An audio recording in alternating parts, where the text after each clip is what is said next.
बोलिए श्री सत्यनारायण भगवान की जय।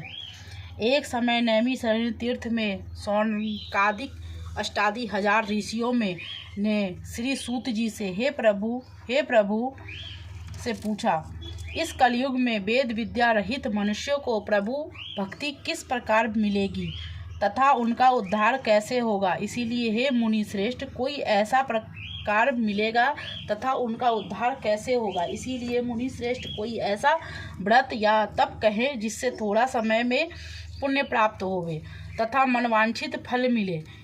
वह कथा सुनने की हमारी इच्छा है। स्वर शास्त्र ज्ञाता श्री सूत जी बोलते, हे वैष्णवों में पूज्य, आप सबने सभी प्राणियों के हित की बात पूछी है। अब मैं उस श्रेष्ठ व्रत को आप लोगों से कहूँगा जिस व्रत को नारद ने लक्ष्मी नारायण से पूछा और इस लक्ष्मीपति से मुनि श्रेष्ठ नारद जी से कहा था, सो ध्यान से सुनो। एक समय योगी राज श्री नारद जी दूसरों के हित की इच्छा के अनेका लोकों में घूमते हुए मृत्यु लोक में आ पहुँचे। वहाँ बहुत योनियों में जन्मे हुए प्राय सभी मनुष्यों को अपने अपने कर्मों के द्वारा अनेकों दुखों से पीड़ित देखकर किस यत्न के करने से निश्चय ही उनके दुखों को नाश हो सकेगा, ऐसा मन में सोचकर विष्णु लोक को गए। वहाँ श्वेत वर्ण और चार भुजाओं वाले देवों के इस नारायण को, जिनके हाथों में शंडाक चक्र गदा पद थे तथा वनमाला पहने हुए देखकर स्तुति करने लगे। हे भगवान, आप अत्यंत ही शक्तिशाली से प्रसन्न हैं। मन और वाणी भी आपको नहीं पा सकती। आपका आदि मध्य और अंत नहीं है। निर्गुण स्वरूप सृष्टि के आदि भूत भक्तों के दुखों को नष्ट करने वाले अपने में आपको मेरा नमस्कार है। नारद जी इस प्रकार की स्तुति सुनकर विष्णु भगवान को बोले कि हे मुनि श्रेष्ठ, आपके मन में क्या है? आपका यहाँ किस कारणवश आगमन हुआ है? निसंकोच कहो। तब नारद मुनि बोले, मृत्यु लोक में सब मनुष्य जो अनेक योनियों में पैदा हुए हैं, अपने अपने कर्मों के द्वारा अनेक प्रकार के दुखों से दुखी हो रहे हैं। हे नाथ, मुझ पर दया रखते हो तो बतलाइए कि उन मनुष्यों के सब दुख थोड़े ही प्रयत्न से कैसे दूर हो सकते हैं। श्री भगवान जी बोले, हे नारद, मुनियों में के भलाई के लिए तुमने यह बहुत अच्छी बात पूछी है। जिस कारण करने से मनुष्य मोह से छूट जाता है वह मैं कहता हूँ, सुनो। बहुत समय पुण्य को देने वाले स्वर्ग तथा मनुष्य लोक दोनों को दुर्लभ एक व्रत है। आज मैं प्रेमवश होकर तेरे से कहता हूँ। सत्यनारायण का व्रत अच्छी तरह विधान पूर्वक करने मनुष्य तुरंत ही अपने सुख भोग कर मरने को मोक्ष को प्राप्त होता है। श्री भगवान के वचन सुनकर नारद मुनि बोले, उस व्रत को क्या फल है, क्या विधान है और किसने यह व्रत किया है और किस दिन यह व्रत करना चाहिए, विस्तार से कहिए। भगवान बोले, दुख शोक आदि को दूर करने वाला, धन धान्य को बढ़ाने वाला, सौभाग्य तथा संतान को देने वाला, सब स्थानों पर विजय करने वाला, भक्ति और श्रद्धा के साथ में किसी भी मनुष्य श्री सत्यनारायण का सायकाल ब्राह्मणों और बंधुओं के साथ में धर्मपरायण होकर पूजा करे। भक्ति भाव से सवाय नैवेद्य ले, केले का फल, घी, दूध, गेहूं का चूर्ण लेवें। गेहूं के अलावा साठा का चूर्ण, शक्कर तथा गुड़ ले। सब भक्षण योग पदार्थ जमा करके सवाय और अर्पण कर देवे तथा बंधुओं सहित ब्राह्मणों को भोजन करवावे। भक्ति के साथ में स्वयं भोजन करे। नित्य गीत आदि का आचरण कर सत्यनारायण भगवान को स्मरण कर समस्त समय व्यतीत करे। इस तरह का व्रत करने से मनुष्यों को इच्छा निश्चय ही पूरी होती है। विशेषकर कली काल में भूमि पर यही मोक्ष का सरल उपाय है। बोलिए श्री सत्यनारायण भगवान की जय। दूसरा अध्याय।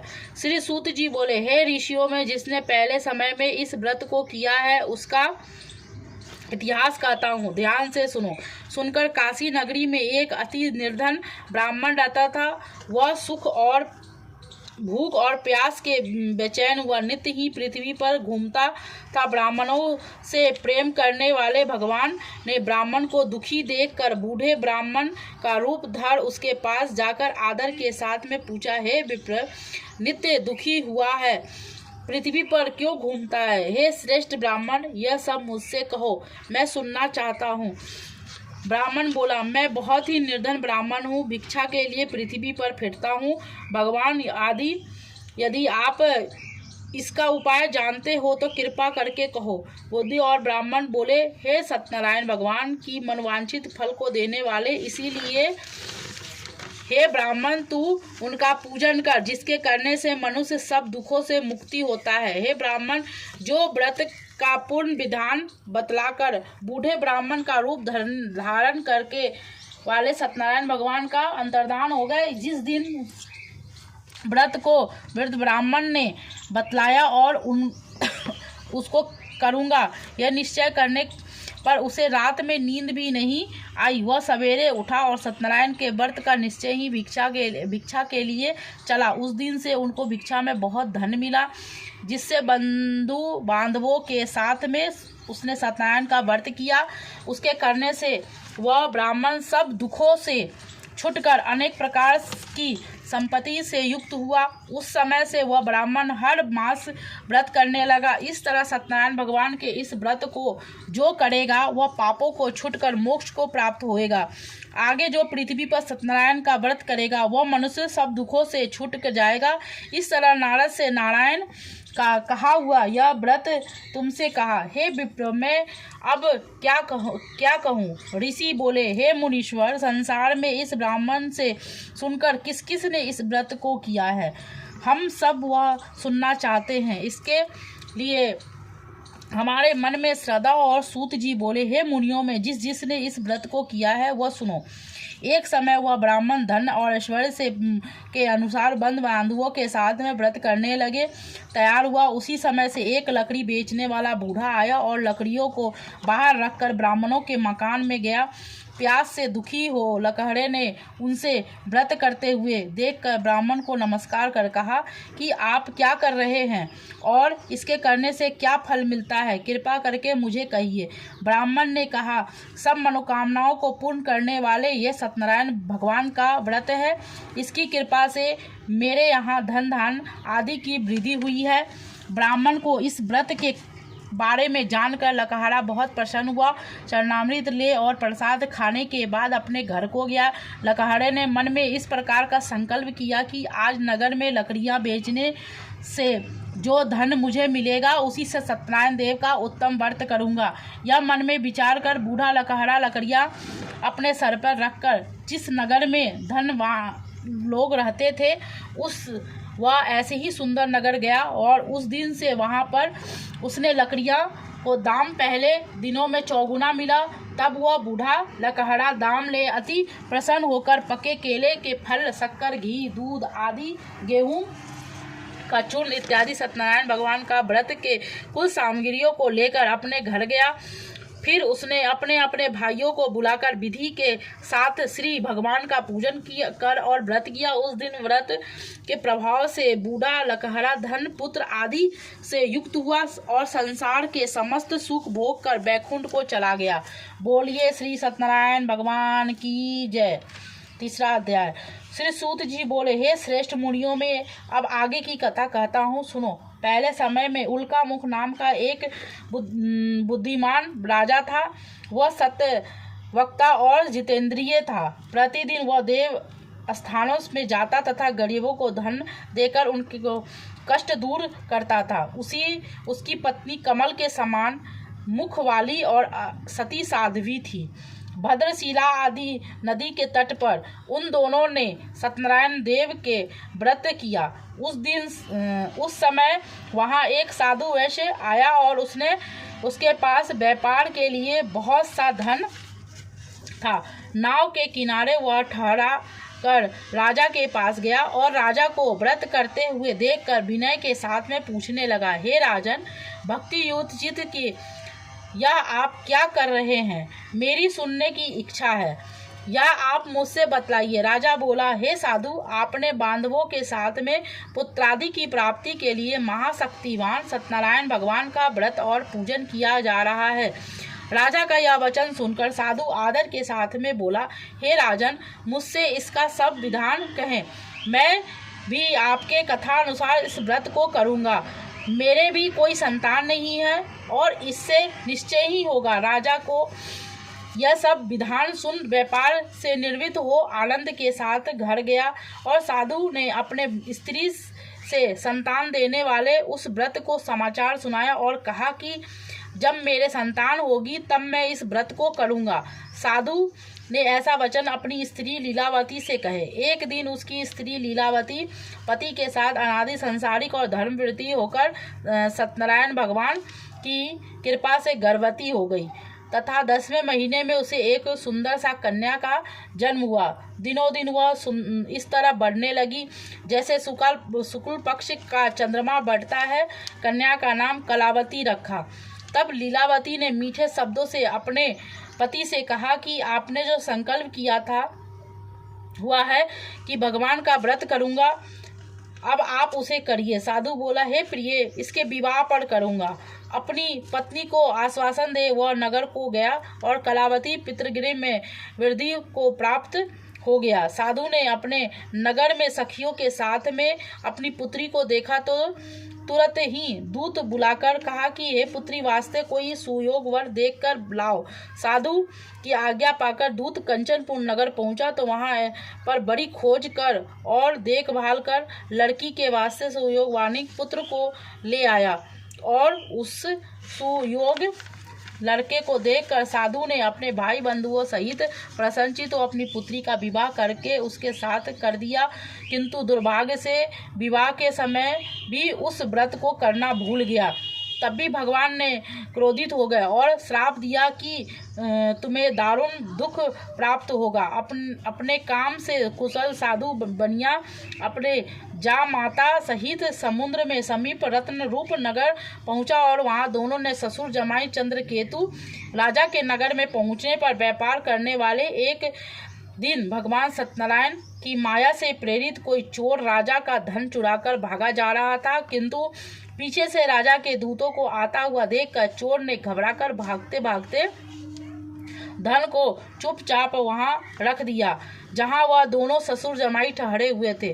वे दूत उस साधु के वैश्य के पास में राजा के धन और रखा देखकर दोनों को बांध कर ले गए और प्रसन्न से दौड़ते हुए राजा के समीप जाकर बोले, यह दो चोर हम पकड़ लाए हैं, देखकर आज्ञा दे। राजा की आज्ञा से उनके कठिन कारावास में डाल दिया गया और उनका धन राजा ने छीन लिया। उसी श्राप द्वारा उनकी पत्नी भी घर में बहुत दुखी हुई और घर पर जो भी धन रखा था चोर चुरा कर ले गया। शारीरिक और मानसिक पीड़ा से, भूख प्यास से अति दुखित होकर अन्न की चिंता में कलावती एक ब्राह्मण के घर गई। वहां उसने सत्यनारायण का व्रत होता देखा और वहां उसने कथा सुनी और प्रसाद ग्रहण कर रात को घर आई तो माता ने कलावती से कहा, हे पुत्री, तू दिन भर कहाँ रही? तेरे मन में क्या है? कलावती बोली, हे माता, मैंने एक ब्राह्मण के घर सत्यनारायण का व्रत होते हुए देखा है। कन्या के वचन सुनकर लीलावती भगवान के पूजन की तैयारी करने लगी। लीलावती ने परिवार और बंधुओं सहित भगवान का पूजन किया और वह वर मांगा कि मेरे पति और दामाद शीघ्र आ जावे और प्रसन्न हो कि हम सबका अपराध क्षमा करो। सत्यनारायण भगवान की इस व्रत की संतुष्ट हो गए और राजा चंद्रकेतु को स्वप्न में दिखाई दिए और कहा, हे राजा, दोनों बंदी वासुओं को प्रातः ही छोड़ दो और उनका सब धन जो तुमने ग्रहण किया है वह दे दो, नहीं तो तेरा धन राज और पुत्रादि सब नष्ट कर दूंगा। राजा को यह वचन कहकर भगवान अंतर्धान हो गए। प्रातःकाल राजा चंद्रकेतु ने सभा में अपना स्वप्न सुनाया तो दोनों वानर पुत्रों को कैद से मुक्त कर सभा में बुलाया। दोनों ने आते ही राजा को नमस्कार किया। राजा मीठे वचनों से बोले, हे मानवाव, तुमको भाविवश ऐसा कठिन दुख प्राप्त हुआ है, अब कोई भय नहीं है। ऐसा कहकर राजा ने अपने नए नए वस्त्र आभूषण पहनाकर उनका जितना भी धन लिया था उससे दूना धन दिलवाकर विदा किया। दोनों ने वैश्यों ने अपने घर को चले गए।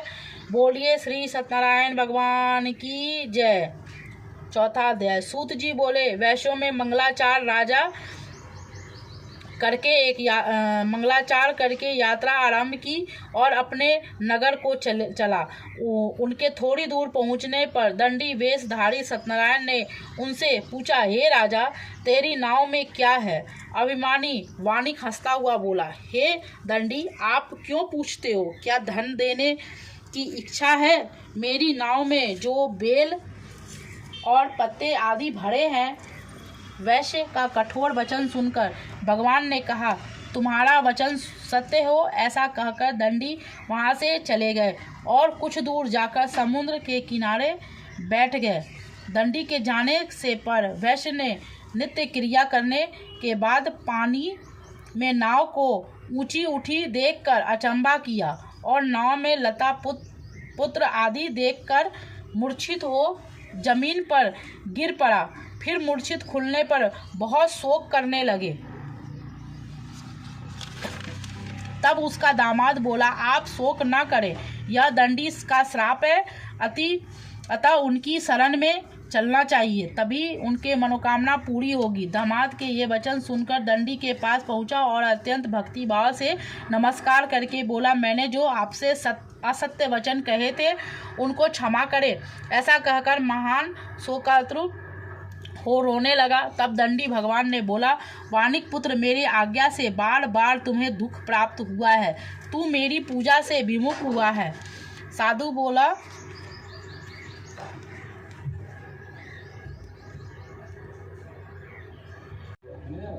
आदि आपके रूप में जानते हैं, तब मैं अज्ञानी कैसे जान सकता हूँ? आप प्रसन्न होइए, मैं असमर्थ अनुसार आपकी पूजा करूँगा। मेरी रक्षा कीजिए और पहले के समान नौका में धन भर दीजिए। उसकी भक्ति युक्त वचन सुनकर भगवान प्रसन्न हो गए, उसकी इच्छा वर देकर अंतर्धान हो गए। उन्होंने नाव पर आकर देखा तो नाव के धन से परिपूर्ण है। फिर भगवान सत्यनारायण की पूजा कर साथियों सहित अपने नगर को चला। तब नगर में के निकट पहुंचा, तब दूत को घर भेजा। दूत ने साधु से घर जा उसकी स्त्री को नमस्कार कर कहा कि साधु अपने दामाद सहित नगर के समीप आ पहुँचे हैं। ऐसा वचन सुनकर लीलावती बड़े ही हर्ष के साथ में सत्यदेव पूजन कर पुत्री से कहा, मैं अपने पति के दर्शन को जाता हूँ, तू कार्य सुन करके शीघ्र आना। माता को वचन सुनकर कलावती प्रसाद छोड़कर पति के पास गई। प्रसाद की अवज्ञा के कारण सत्यदेव ने रुष्ट होकर पति को नाव सहित पानी में डुबो दिया। कलावती ने पति को न देख कर रोती हुई जमीन पर गिर गई। इस तरह नौका का डूबा हुआ कन्या को रोती हुई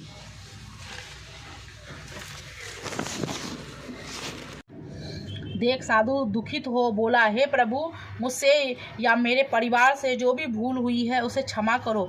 उसके दीन वचन सुनकर सत्यदेव प्रसन्न हो गए और आकाशवाणी हुई, और साधु, तेरा कन्या मेरे प्रसाद छोड़कर आई है, इसीलिए इसका पति अदृश्य हो गया है। यदि वह घर जाकर प्रसाद खाकर लौटे तो इसका पति अवश्य ही मिलेगा। ऐसे आकाशवाणी सुनकर कलावती ने घर पहुंचकर प्रसाद खाया और फिर उसने आकर अपने पति के दर्शन किए।